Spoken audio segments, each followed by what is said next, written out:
Well, hey, my MPI extended family. It's good to see y'all. It's been a little while. But if y'all indulge me for a moment, I'm going to go back. I have some technology back here that's going to pair with another presentation that I'm going to do for MPI Global. So indulge me for a moment while I get this started. Before I get started, I actually want to say, I will not implicate this friend, but I was talking to this friend in the airport, and that's how this session came about. And we were talking about technology, and I often use the weapons that AV uses, or AV professionals typically use, right? And that person said, wow, that's a great topic. The AV trap. And honestly, it took me about, I would say it took me about a month before I agreed to do it because of the wording, right? I don't know if I want to deal with something called the AV trap. Let me think about this and if I want to do this presentation or not, right? And then I had to frame it like, okay, instead of a trap, I think the trap is really the lack of education, right, around a topic. That's where the trap lies, right? I want to let you know, I will do a little bit of recording with these Meta AI glasses. I do not have medicine in these glasses, right? The old people used to say medicine back in the day, right? So they're not prescribed.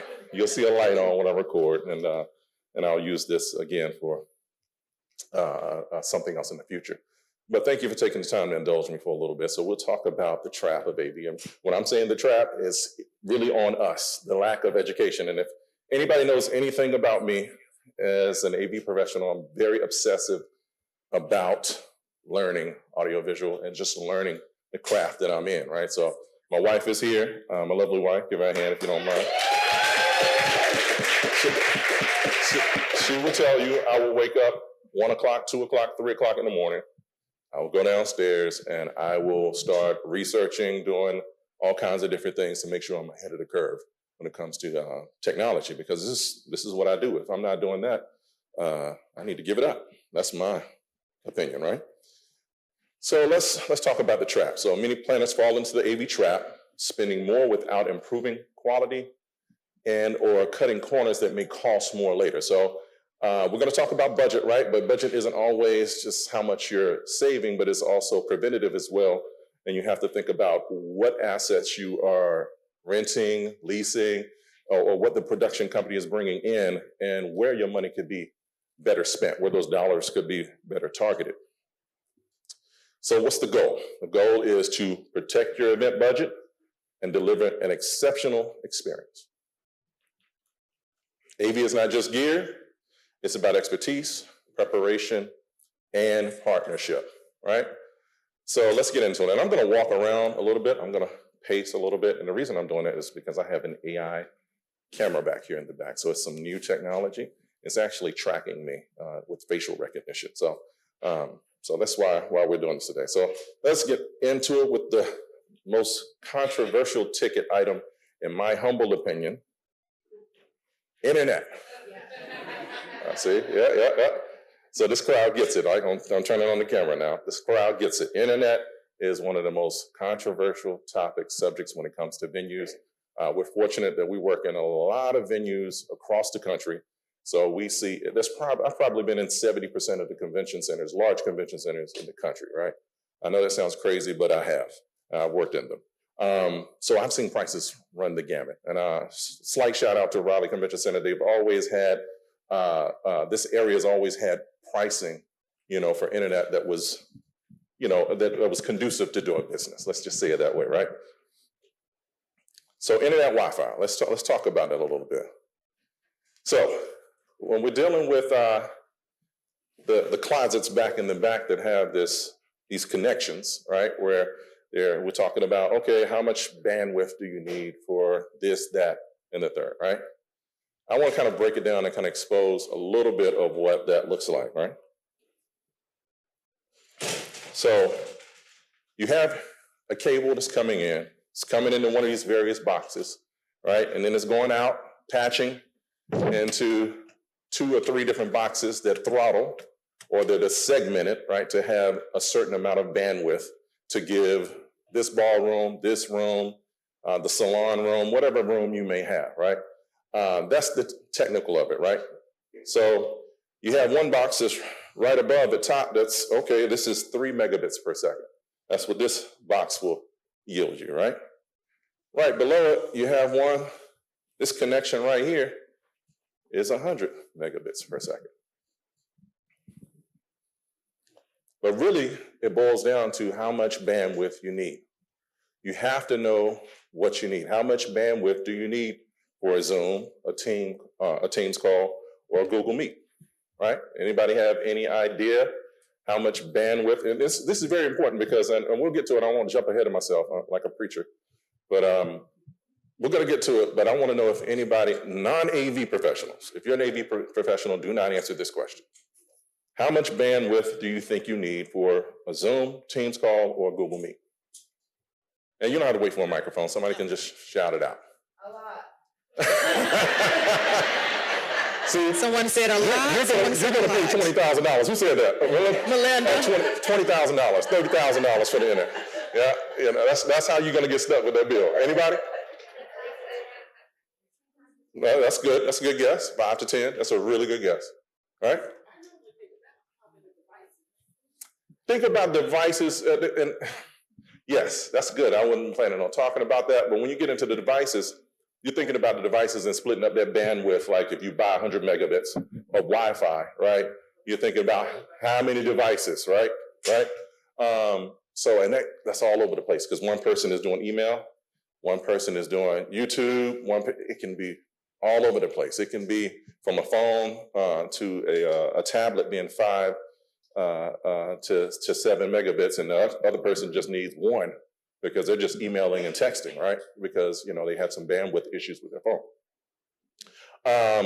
I'm gonna say what it is. It's actually 3 megabits per second is what you can get by with a Zoom, Teams, and Google Meet, right? How much bandwidth do you need to stream to, say, a YouTube, right? How much bandwidth do you think you need to stream for YouTube? Anybody? 10? I like that. I say 10. I like 10 because 10 gives you headroom. That's a technical term that we talk about, and that gives you the ability to vacillate between low and high, right?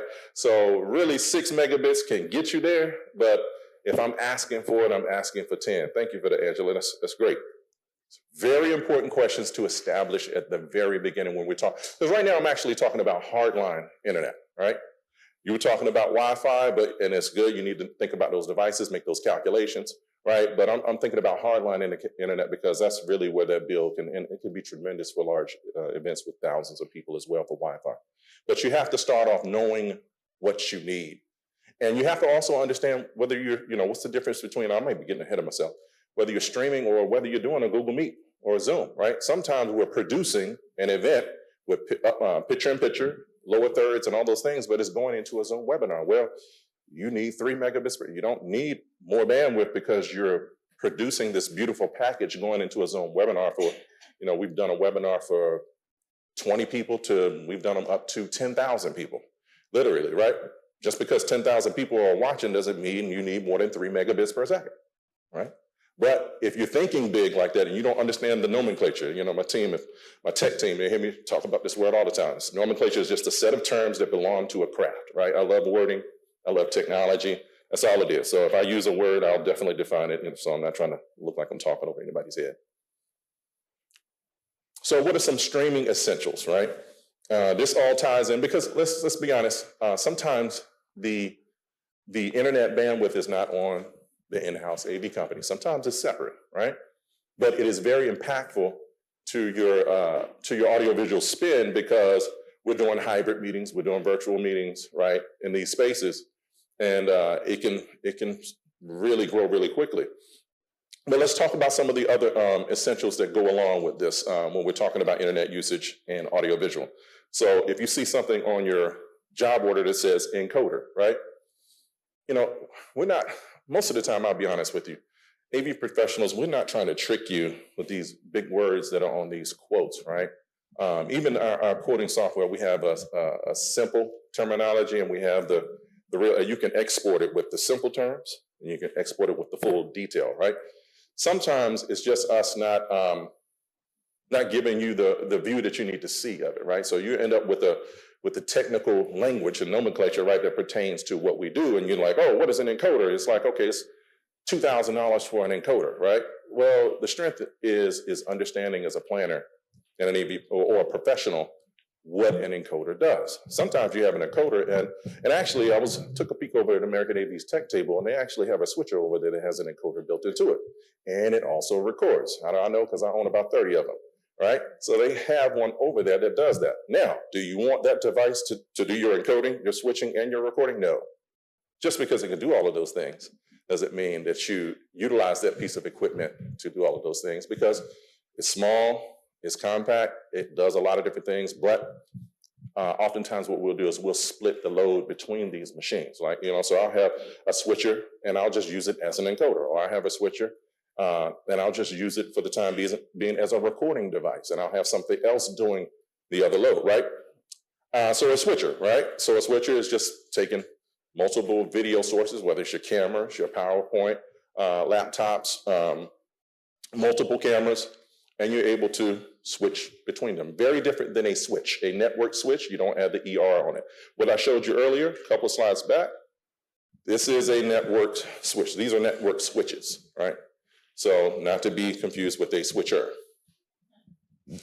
I know it's a lot, right? But I want to break it down for you, because at the end of the day, you want to have that AV partner, whether it's your in-house AV partner or somebody that you bring in from the outside that you can talk to about these different devices, right? You want to know what it means, right? You don't want to nickel and dime everything, but if you approach it from an educational standpoint, okay, talk to me about this, right? And any true partner should be able to talk to you about all the equipment that they're supplying you, so you're educated. I know at Tech Factory, we definitely will take the time out. If I'm not on the call, if you add me to the call, I'll go on and on and on, and somebody will have to stop me. So a streaming computer. A streaming computer is also an encoder, right? So you might not have something on your bill that says, okay, this is an encoder, but if you're comparing two different quotes, you have a company here, American AV, they have an encoder on it. You have Tech Factory, you have LENG. You might have a streaming computer on Tech Factory. You might have encoder on. These are synonymous, right? So some people use software for encoding, and we'll do it on laptops, we'll do it on computers, right? And sometimes we'll actually even switch with software and put videos in software. And at the end of the day, you're really just trying to have these items so that you can have a stable streaming broadcast, and internet speed plays into it, and that redundancy, and then that headroom. And right, okay, you know what you need, but you have the 3 megabits per second. We're going to do a Google Meet, we're going to do a Zoom, whatever, but are you going to be downloading anything while that's going on? And if you are, you need that headroom that we talked about earlier, right? So that 3 megabits is not going to suffice, because once you add in a network switch and you add in another computer to that mix, somebody's downloading or uploading, is slowing things down, right? So that's where that headroom comes into play. You have to think about these things, right?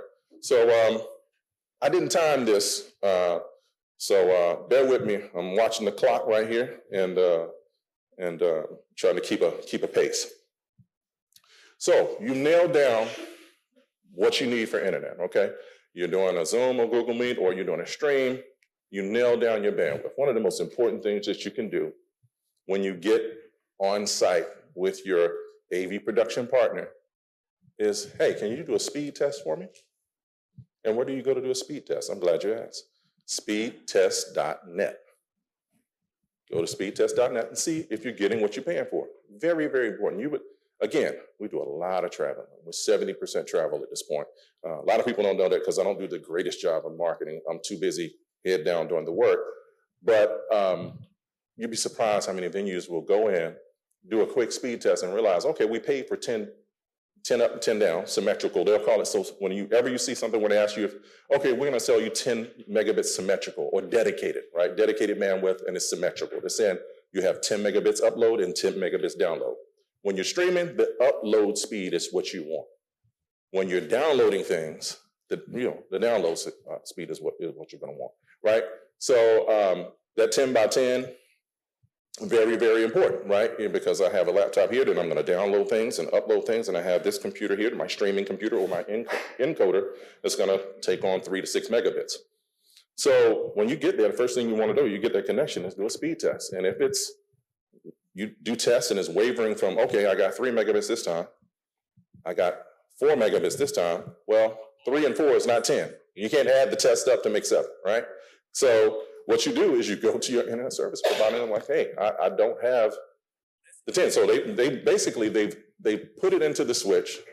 You're probably sharing and maybe not supposed to be on back in the back room, right? Where they patched it.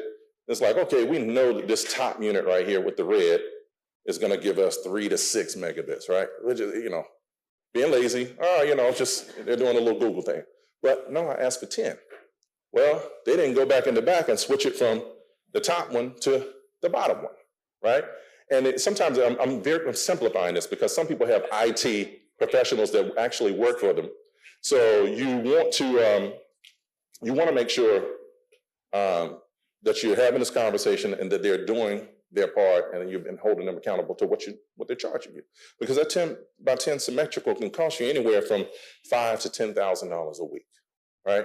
For one hardline connection in one room. Can't move it from room to room. Can I pay for it here and then move it over to? No, you can't do that, right? So it's going to be very important. So that speed test is mission critical.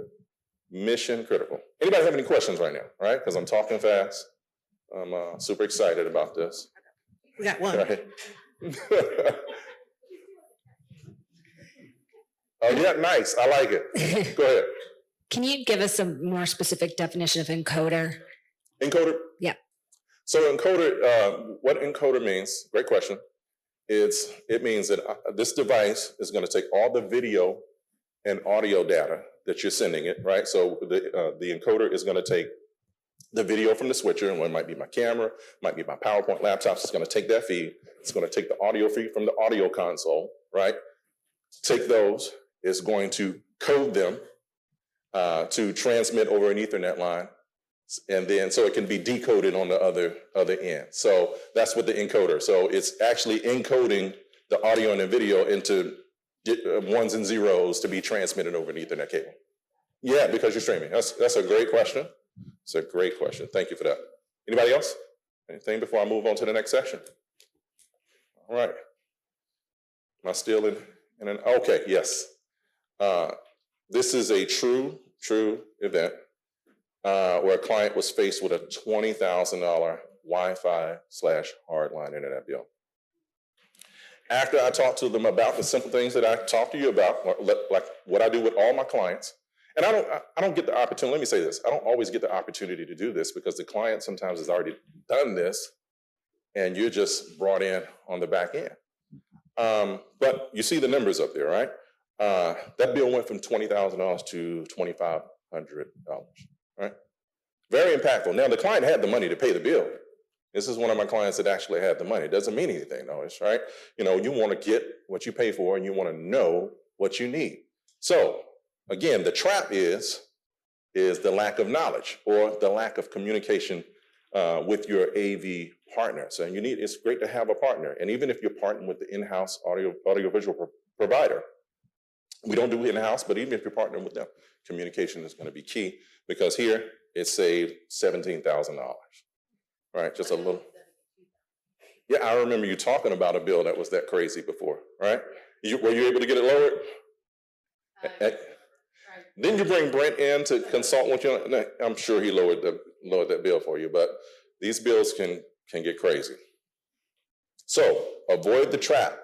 Know what dedicated bandwidth is. I think I might have browsed over that a little bit, but dedicated bandwidth is, again, they're plugged into that network switch. You have an IT professional saying, okay, they're paying for 10 up, 10 down. They're paying for 20 up, 20 down. They're not sharing on the same switch as the other rooms that are adjacent to them, right? But there's a cost associated with that. And if you need dedicated, get dedicated bandwidth, right? If it's mission critical and it's worth me paying this $5,000 for this line. But if you're doing a Google Meet and you're embedding video and audio on a Google Meet, Zoom, or something like that, that 6 megabits is going to get it taken care of for you. And you don't necessarily, unless that convention center hotel is very crowded, tell them you're doing a Zoom meeting, because that's what you're doing. They don't need to know about the production, the lower thirds, the picture-in-picture, none of that fancy stuff. That's just an opportunity to charge you more money. So you need to know what you're doing and what you need. There's another question. Go ahead. I was just going to ask, so a lot of times when we're doing fundraisers where you have like text to give, the question always comes up when we're planning, do you have a dedicated bandwidth, scenario for those situations? Because, everyone's on their phone and, you may have guest Wi-Fi in the convention, center or whatever, but is that sufficient? Or should you, plan for a dedicated? No, that gets right into that. So you want to have that conversation and you want to understand what's happening in the venue at the same time so that you can get a solid 3 to 6 to do your Zoom if you're doing a Zoom, right? It's important. You don't want it to drop. But the cost implication of a non-dedicated, is could be $600 to $5,000. So it's a 10x variance there, right? Delta between them. So I really push those conversations and really try to understand what's happening in the venue, because it's just going from one switch to the next switch over. And okay, is this switch also handling the Wi-Fi? And are you going to, are you pretty certain that I'll have that 3 to 6, or is it going to dip up and down? You want to ask, they'll know the answer to those questions. They'll probably want to know why you're asking those questions, right? But you want to make sure you're going to have a solid Zoom call, Google Meet, or whatnot, and that may have production in it. I explained what symmetrical is, right? So if you need dedicated bandwidth, you want to know, okay, I'm doing 10 by 10, I'm doing 5 up, 5 down, I'm doing 20 up, 20, so they can sell you symmetrical, and, they might have a package that starts at 20 up, 20 down, and you don't need that. And it's like, okay, you need to come back, and I need a package that's between 6 to 10, right? Or you can tell them, break it down to 6, because it's keyboard strokes. They may have it printed up, but this is what they're selling it at. But be careful to sign before you get these things answered, right? Because on the trap is on the back end that's when you realize, okay, they're charging me $50,000 for internet, and they're willing to take it down to $15,000 if you use the in-house audiovisual provider, right? That's the trap. That's part of the trap as well, right? So know how much bandwidth you need. Ricardo, we got a question over here. Go ahead. How do you feel about bring your own Wi-Fi products? That's a good question. It's limited, right? The amount of attendees. There's a guy that we've used before in the past that said he can comfortably do about 500 self-contained. And how they do that is they take hotspots, professional hotspots that have AT&T, Verizon, Sprint, merge them all together, merge the data plans together, and post Wi-Fi hotspots all over, right? Connected to that. This gentleman also told me that he could come in and actually buy maybe symmetrical bandwidth. Maybe he'll get a 10 by 10 or a 20 by 20, plug that in as well, sum all of that together, so it enhances the experience a little bit. So it's worth, once you start looking at $70,000 for Wi-Fi or internet, it's worth exploring what that looks like. And then maybe you need to tell your attendees, it's like, okay, we'll give you enough bandwidth so you can text and you can check your email, but is it worth it to pay this bill so that you could surf the web on ESPN or something like that, right? Or YouTube? May not be worth putting those dollars there, right? I love educating. I'm gonna go ahead and say this. I love talking about the internet thing, because I feel like if we continue educating and talking about this, then the prices will get driven down to where it's in range, just like power. Like, you're reselling internet at a certain point. You're reselling it. Let's be real about it. Yes, we have infrastructure. I believe in charging for, okay, I have a guy on staff is $120,000 a year, and he's protecting, he's watching to make sure we're not risk averse and all of those things, right? And the equipment has to be refreshed every few years or whatnot, right? You find out what the math is on that, and mark it up 25% and split it up between, okay, these are the connections. That's the real way that it really should be done. And it will go that way if enough people complain about it, right? It'll get there. We're already regulating security, and so there's regulation on that. You can't resell power in a venue. Why can you resell internet? Somebody tell me. I don't expect it. Say it again. Oh yeah, absolutely, absolutely. And I'm not going to go down that trail today. But no, the power. If we have what time? How am I 25 minutes in? They clock fast over there, Norris. I'm messing with Norris. I know Norris pretty well. All right. So negotiate Wi-Fi rates and verify upload and download speeds, upload speeds for streaming, and avoid per device charges if you can, right? And also have those conversations with your attendees. This is what we can do for internet this year. That's what we can do because we want to put more into food, projection, audio, whatever it may be. So let's get into a little bit of audio basics.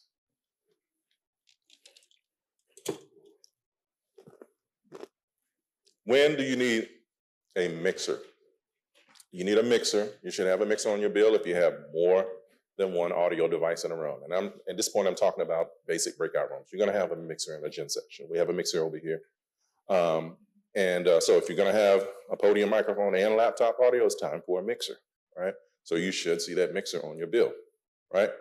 When do you need a digital mixer, right? Digital mixers have come in. They're a little bit more expensive, but they have the EQ and the ability to, equalization. Y'all remember, I know some people that are old enough to remember stereo systems at home that have knobs on it, and the 31, that's a 30, that's what an EQ is, right? And we literally, in the AV world, we're adjusting those frequencies so that we don't get feedback. If I were to walk right, Norris has this room very well EQ. It sounds really good, right? A sound system should definitely be understated, and it should sound like it's just amplifying my natural voice. Sounds really good, but if I walk in front of that speaker and get within like a foot, it'll start squealing on you, right? So what he did the work of making sure that if I'm, 5 feet away or 10 feet away, I'm testing them now, right? Actually, I tested them earlier, but the speakers are well EQ'd to where I'm not hearing any feedback, right? So he did the work on the front end with the digital mixer to make sure those things were done. Now, but back in the day, we should have a line item where we would actually put an EQ paired with the mixer when we would have more devices, right? So if you have more than 2 microphones, especially 2 lavs, that's when you're going to need an EQ and do some equalization, right, for the room standpoint, right? And that digital mixer comes into play definitely when you have 5, 6 different wireless microphones, particularly, and 5 or 6 different devices to where you can EQ the room so that when you get into the proximity of the speakers, right, you're not feeding back. So it's worth that cost. And what is the price difference, right? So an analog mixer, so one is not digital, for a basic breakout room could be anywhere from $50 to $125, right?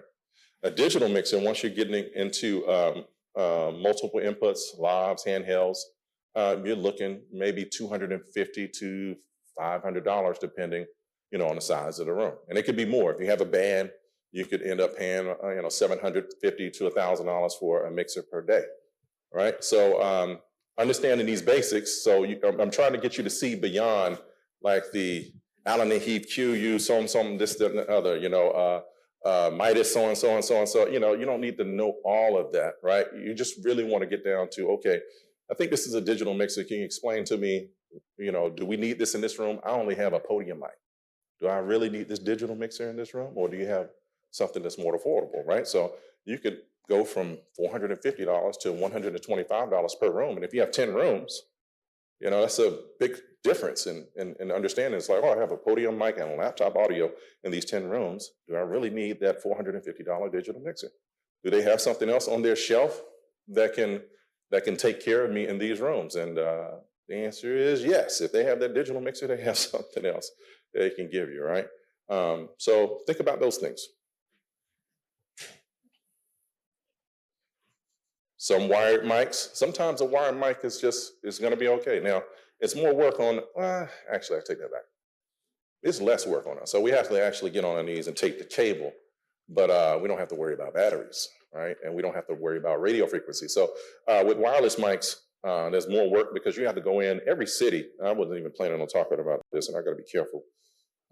But in every city you go in, the reason we have wireless mics and they have frequency, they have groups. You have Shure or Sennheiser. Those are the Coke and Coca-Cola of microphones, a Coke and Pepsi-Cola of microphones, right? When it comes to wireless, especially, and wired.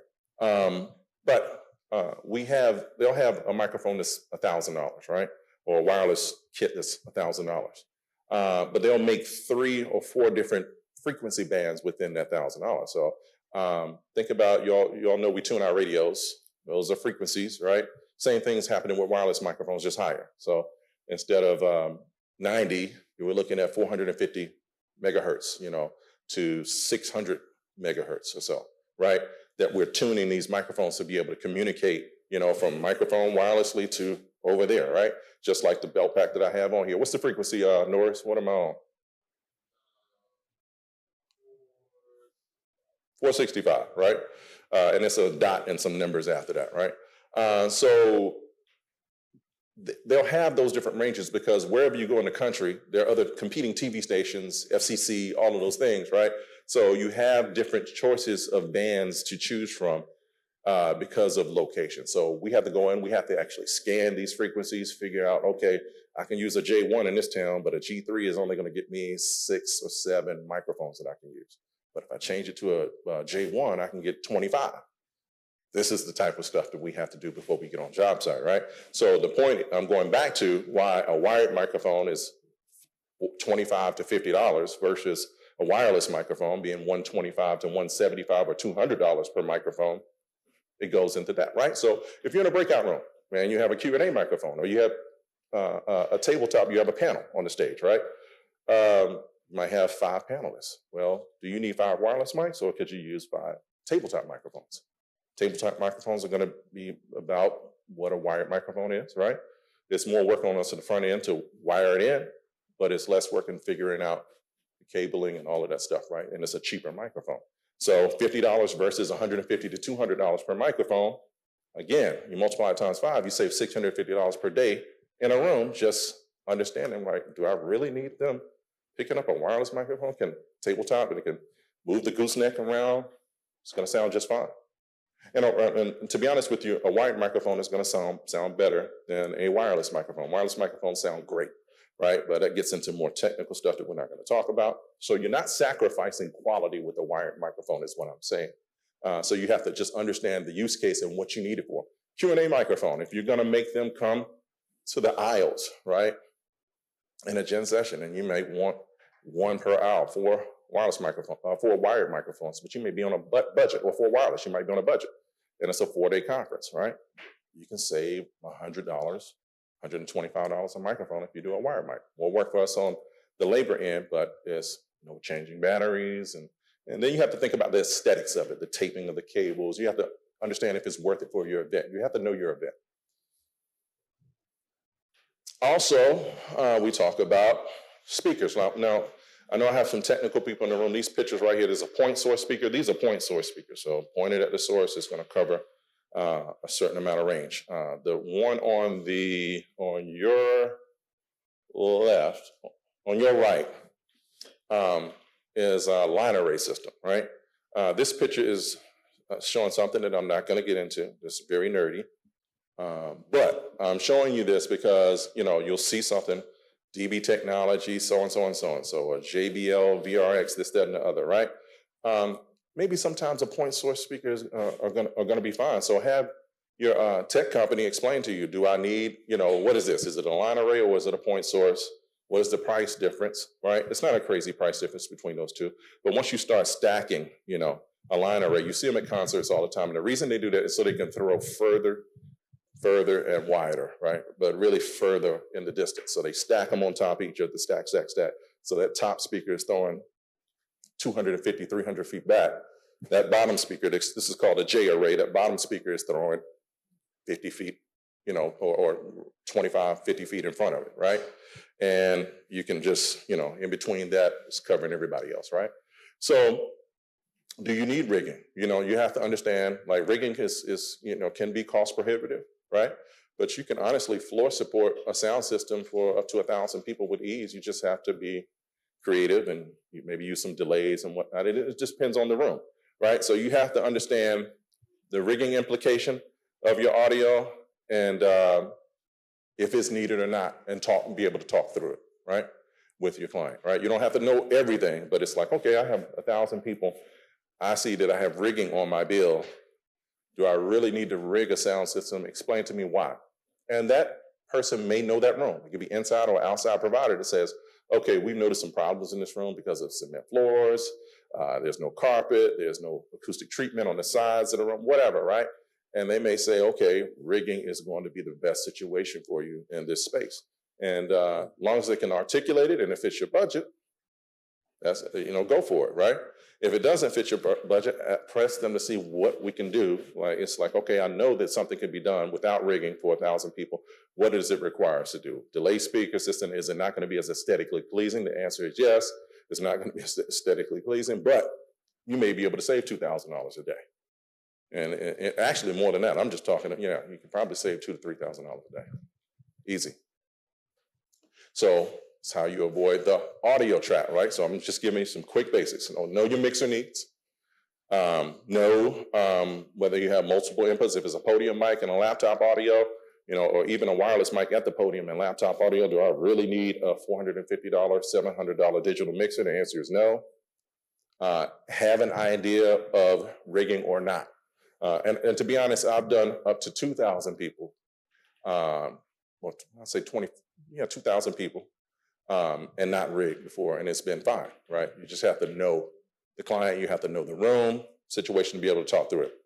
Maximize wired mic usage, and know when you need an A2. I didn't talk about that, but this is in the audio sector. An A2 is an audio assist, right? So it's a person that's micing. You might have an A1 that's sitting at the console. That's the person sitting in the console tuning the room, right? But you might have somebody that needs to mic. You have 4 or 5 speakers to mic. You want to have an A2 if you need an A2 to, if you have multiple speakers and need to switch microphones around. So you have to spend more money, but it's going to cost for an efficient run of your show, right? You might have a lot of music cues and things like that. Know that okay, I need a second person here assisting my audio professional, right? And the A2 is more, like I said, it's more of a production need than anything. Video basics, so we talked about switchers a little bit and encoders, but just to give you an example, actually the switcher on your right is very similar. It's the same brand of switcher. It's over there. It's a little bit bigger, but it's a switcher. It's an encoder, and it can record as well, right? But the cost delta between that ATEM switcher and this E2 that's over on your left, on the left-hand side of the screen, is tremendous. You can be looking at $125 a day, and the E2 is, $700 a day or something like that, $1,000 a day or more, depending on what market you're in, right? But I promise you, you don't need an E2 if you have 1 camera, 2 PowerPoint machines, and no delay screens. You're not going to need that robust of a switcher. You're not going to need a $1,000 switcher for that, right? And just because the switcher on the other side is smaller, it can do an array of other things, right? But you don't want it doing all the things that it can do, but you want to be somewhat familiar with, okay, what kind of switcher do I need? How many sources do I have for video? So that you could combat or communicate about that line item. Let's not say combat, so we can communicate about that item, right? Playback resources. So when we're talking about playback, we're actually talking about playing videos that are queued. Again, the switcher that's over there, you can queue playbacks and things like that with that little switcher with an additional piece of equipment. You can load some small media files on it, but this is a playback and recording device. This AJA Key Pro has kind of been an industry standard for about 10 years. That's a line item. If you have 5 cameras and 2, or let's say 2 cameras, 3 cameras, and a PowerPoint machine that you're recording, this is a great device to do that with, and it's going to be solid industry standard. If you see it on your bill for $450 a day, $500 a day, and you're mission critical with your recording, and you want ISO recording, which means I want all three or four of my camera angles, and I want PowerPoint, you want a Key Pro, right? Can the smaller switcher on the other side do it? Yes, it can. It can do that as well. But you don't want that switcher doing that and switching your program and streaming, right? So yes, $125 on one side, maybe $450 on the other side. But a little bit of communication and understanding some of these devices can get you a long way to saving some money. Let's talk about projection a little bit. I like what they've done here with the TV monitors. Great for PowerPoint for this size room. But when you're looking at projectors, you want to know how bright of a projector do I need for a certain size of screen. I have some approximate ranges that I like to do. You can take a screenshot of this if you like. But an 8-foot screen, you want to have anywhere from a 3K to a 5K projector. 10-foot screen, anywhere from a 6K to an 8K projector. 12-foot screen, and the K, let me go ahead and say what I'm saying. Let me slow down. 5,000 lumens, and you probably see it written out as 5,000 lumens, 8,000 lumens, 10,000 lumens. The K shortens it up. And lumens is just a measurement of brightness, right? It's a measurement of brightness. So that's how bright the projector is. Bigger screen, brighter projector, right? So you should be looking at your bill or your quote and seeing a 20K projector on an 8-foot tripod screen. You shouldn't see that just because they own it and just because, you may not want to rent 4K, right? And I get it. If they want to give you that upgrade at the same price, take it. It's like, hey, I only need up to a 5,000 lumen projector for an 8-foot tripod screen. Be able to call that out, right, in certain ranges. But I will say on the other side of it, if you're doing IMAG, image magnification, if you're actually portraying like myself, you're taking the camera feed and you're putting it on screens because you're in a bigger room and you want to be engaging, you actually have to bump up that projector brightness a little bit. You want to think about that, and you want to make sure you have an adequate lighting stage wash, right? Because a PowerPoint on a screen looks very different than a video feed onto a screen. And you've probably seen it. So you may have had a budget and like, okay, I have a 8K projector on a 14-foot screen or a 16-foot screen. Great, it fits your budget. But then you come to the AV professional and you say, okay, I want to do IMAG. You want to do IMAG, but it's not going to look good. It's just not, all right? Just because you can do something doesn't mean you do it. So you have to be cognizant of that, when you're thinking about your budget and what your wants and desires are. You need to talk about that IMAG on the front end, right? When your RFP goes out. And now that I said RFP, this is not really a part. I got 17 minutes, so I can keep adding some of these little things in here. I know one of my friends is going to be talking about ChatGPT. Look, use ChatGPT as an assist. I use ChatGPT and AI all the time. Use it as an assist, right? Don't use it as the only source. You have to talk to some humans from time to time. Don't do your RFPs with ChatGPT, please. Because if you send it to me, I know you did it with Chat. I won't blow your spot. I was going to grab one and show it and say, this is ChatGPT. You know why? Because of this. Because they're not matching certain equipment with, it's like, okay, it's like, I'll freeze from the analogy. But I can tell because you're quoting a piece of equipment that is inferior to another piece of equipment in your RFP that's like, okay, you have a $5,000 budget for your AV, but you just put in your RFP that you want a $1,000 a day line item. You did not talk to anybody about that. You pop that into AI and it spit it out to you. So AI isn't the end all be all at all. It'll get you in the ballpark, but you want to talk to somebody, shameless plug like me, that gets up at 12 o'clock in the morning, 1 o'clock in the morning, and is studying this gear. All right, that's why I do that, because AI is not gonna lead me, technology is not gonna lead me, I'm gonna lead technology. If anybody knows me, they know that about me, all right? So, let's talk, any questions? I'll freeze for a second. Any questions? I have 15 minutes, I'm gonna power through it. Any questions? All right. I have a question. Okay, go for And it. this may not be related to meetings, but so just stop me and say, Tammy, that's not related if it's Go for not. it. But when I'm going to shop for a TV Mhm. and it says the 4K or something like that and Oh, the yeah. brightness and stuff, by you saying this, is that the education that you're giving me too for purchasing a Well- TV? Because you know how you go in the store and they all look different? And I'm trying to Yeah. figure out which one. No, that's good. Seriously. No, that's Okay. good. You have to, so you should, if the 4K option is out there, you should get a 4K option, right? But there are other things, like there's HDR, where it's getting like, okay, the clarity of the blacks and the distance between the blacks and the other colors is, HDR is playing in that ballpark as far as what it looks like to your eye, right? Get a 4K TV because it gives you better pixel quality. But to be honest with you, all the streaming you're doing with Netflix and Vimeo, and all, that stuff is at 720 most of the time. Most of the time it's not at 1080p. So 4K is 4 times higher than 4 HD, which is 1080. So it's like 5 times or 5.5 times higher than 720. So what I'm saying is, like, if your TV is just a 1080 TV and you're streaming Netflix, you're getting the best pixel quality that you're gonna get out of it if you're streaming from there for the most part. Now, some streaming out there, that's bumping up to 4K, it'll tell you it's 4K, right? If it is 4K, your TV doesn't do 4K, you're not gonna get that quality experience that you're looking for. But 90% of the stuff out there right now is still 720. But it's gonna inch up a little bit, but it's gonna inch up as bandwidth is more accessible, right?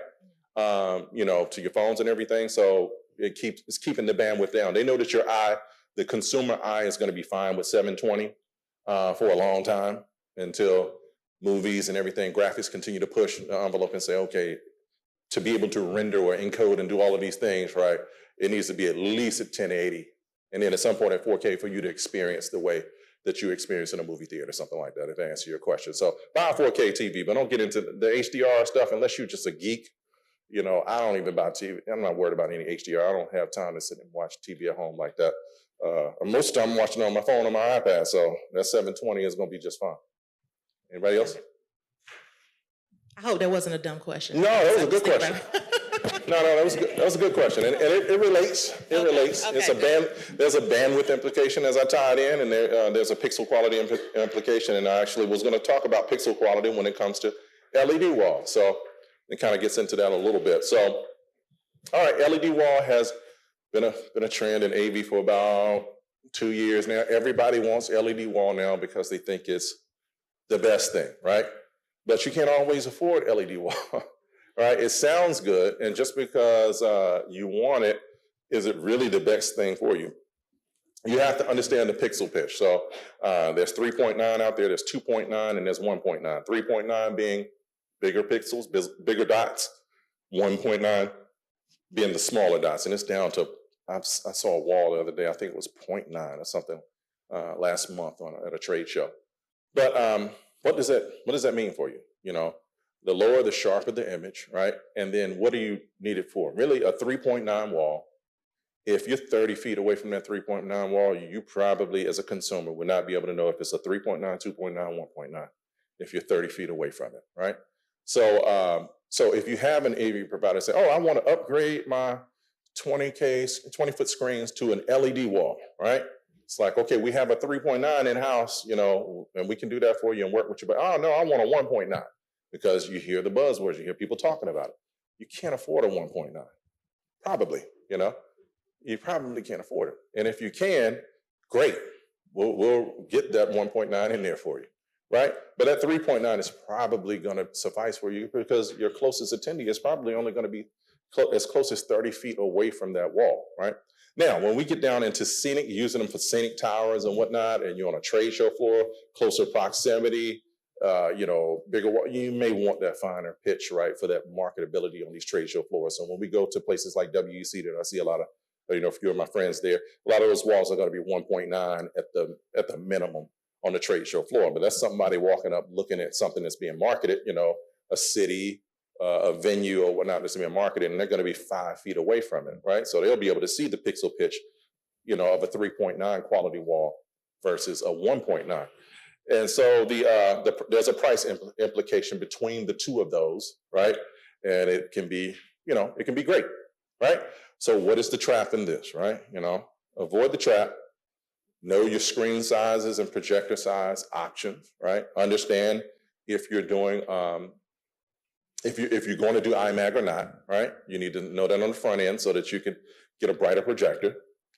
Have an idea of rigging or not, even with projection. So we can do short throw projectors, we can or short throw lenses on projectors, right? To get into tight spaces, right? You might not be able to afford an LED wall. It might be a tight room, and it's like, okay, I have 1,000 people. I don't have space to put a projector here, and I also don't want to pay for rigging. A lot of times your AV provider can throw in a ultra short throw lens where they can sit it on the floor, and they could, definitely to sit on the floor, do like they're doing here, putting a barrier around it, right? So nobody kicks it. Don't ask me how I know, and I won't tell you. Know when you need a V2, just like we talked about an A2, A1, A2, V1, V2. The V2, same thing. You have someone that's switching, controlling the slides on the screen and maybe controlling when the iMac pops up on the screen. But you have videos that need to be played back. You have a PowerPoint that you need to switch over to really quickly. That V2 is needed to help make those changes, right? So that's an add-on, and it's not necessarily a subtraction budget, as far as saving you costs. It's an add-on, but it impacts your production in a positive way when you understand these needs, right? You might need to go from a 3.9, from a 1.9 LED wall to a 3.9 LED wall so you can afford a V2 and an A2, right? So having this knowledge, I know, geeking out a little bit, but this is like very light nerd, but I hope I'm not boring y'all. But I love talking about this stuff. And do you really need an LED wall? Projection is great. Nothing's wrong with projection. If you can, afford a bright projector on a big screen and you can rig it, right? LED wall, comes in nicely when you want to do some scenic things. It also gets tricky with scenic. When there's an LED wall behind you and you do a video, you better have a videographer that understands that and a photographer, or you're going to end up with moire or those lines and all those things. Because we've gone in, we've adjusted our cameras for video. I have 7 minutes. Adjusted our camera for video, but then the photographer comes in and doesn't know how to adjust it, or the camera doesn't have the ability to adjust to compensate for the LED wall being in that proximity of the person that's speaking. So you end up with those lines and those imperfections in your photos, even though the video that we delivered is spot on. So understand those implications as well when you're getting an LED wall. 7 minutes, lighting basics. So any questions? Any questions about video? Yeah. Anything? Okay. Lighting basics, movers, uplight, stage wash. Know your client, know the event, save money, case study. Let's see, I had a conference that featured a processional, right? It was a big part of their conference. I've been working with them 12 years. And we were lighting with the lights that are similar back there in the back, the Lecos, but they're the hot ones. Those are LED Lecos, but hot to touch, incandescent lights. They weren't LED. And we were focusing these lights on this long processional aisle. It was an impact on the rigging time. It was an impact of on the staging company that was actually laying the carpet. And there was, of course, cost implication all the way around for all of those things. Well, 1 year, I've done this event with them maybe 4 years, and I said, you know what? I'm going to switch to moving lights, right? Then I don't have to focus the light. So I had a big T-truss, so I had an aisle, 200 feet long, and stage that was 80 feet wide, red carpet going. So I had the T-truss to light the middle and everything. So I said, you know what? I'm going to invest into moving lights. That way we can take the moving lights up. They don't have to wait for us to get up there. You've all seen it, where the riggers get in there or the lighting person get in there with the rigger and they're focusing the lights, pointing it, to the carpet to make sure that everything is lit for the camera angles and whatnot. We didn't have to do that year. I was able to, that next year, I bought and invested in the moving lights, took the light rig up, and I cut the T-truss out, and I just used movers, 4 or 5 movers that hit different areas of the runway for them because they just wanted the processional coming in. Just really needed to light them from the front. Well, for me, I saved the client time, rigging money on rigging costs, and I saved us a ton of time, right? So Tech Factory got the biggest win out of it, and I was happy about that. It's always for the client, but at the end of the day, if I can win big as well, I want to win big as well, right? So I didn't have to charge them anymore for it, and ended up with a successful in and out of that event that became a lot more timely, a lot more cost effective for them. So understanding your client, understanding what these fixtures can do to change your event, right? To save you money, to save you time, because time is often money. So what's the trap? Or how to avoid the trap? Know what your needs are. Know the role of a lighting lead, right? Or do you need an L1, right? That's a point of contention at Tech Factory when we're slapping L1s on jobs. That, okay, do we really need an L1, or are these lights going on and staying on it, or I really need a video person that knows how to turn the lights on and off, right? If the lights aren't changing, do I really need an L1, right? Or do I need people to just know how to do this, been in the craft for a while? Know when rigging is needed. Same type of thing, constant thing. I didn't have a rigging section because I didn't think I had time, and I don't because I have 4 minutes. But I've talked about rigging in audio, talked about rigging a little bit in video, and talked about, again, a little bit of rigging and lighting. Know what focusing lights mean. Oh, let me talk to you about this. House rig lights. I won't say what venue this is, but went in a venue one time, stage watch, they already have it rigged. They wanted to throw it on the client's bill to focus the lights at, I don't know, it's cost $2,000 to focus the lights or whatever, right? So we get there, the lights are up, and I'm like, I didn't see anybody go on a lift to focus any lights. I didn't hear anybody ask any questions about where we wanted the light focus, or where the podium position is going to be, or if it's 2 or 3 podiums or any of that.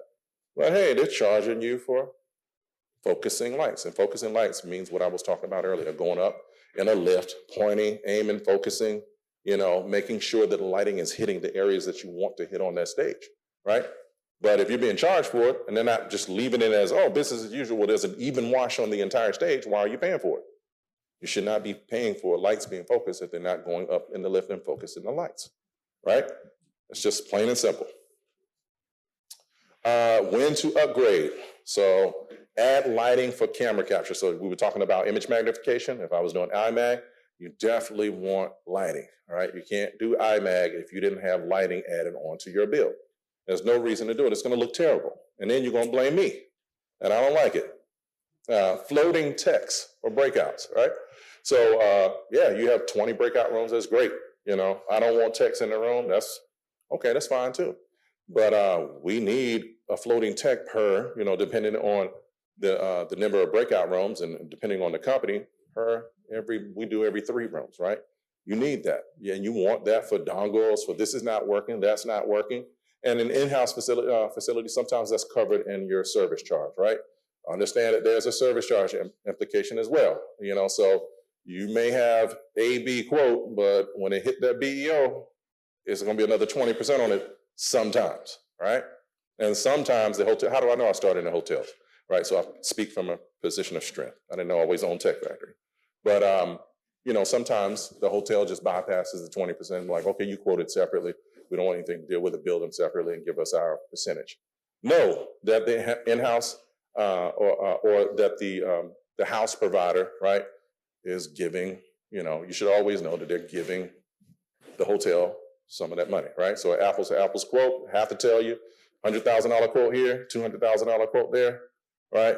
It shouldn't scare you that it's half the price because guess what? Somebody's getting that money, right? So we're really doing the job for the same amount of money, to be honest, right? As the in-house. So don't be afraid if American AV gives you $100,000, and they have in-house as well, but if they give you a $100,000 quote and an in-house provider gives you a $175,000 quote, the in-house provider is making $100,000 as well, right? So that has scared clients in the past. I think you're missing something. No, you're not missing anything. What you're missing is you don't know that there's a kickback. But that's a contract. That's capitalism, right? I got 30 seconds. Any questions? Any questions? I didn't make it through all my slides, but boom, boom, boom, boom, boom. Well, that's how you can find me. All right. Well, I appreciate y'all's time.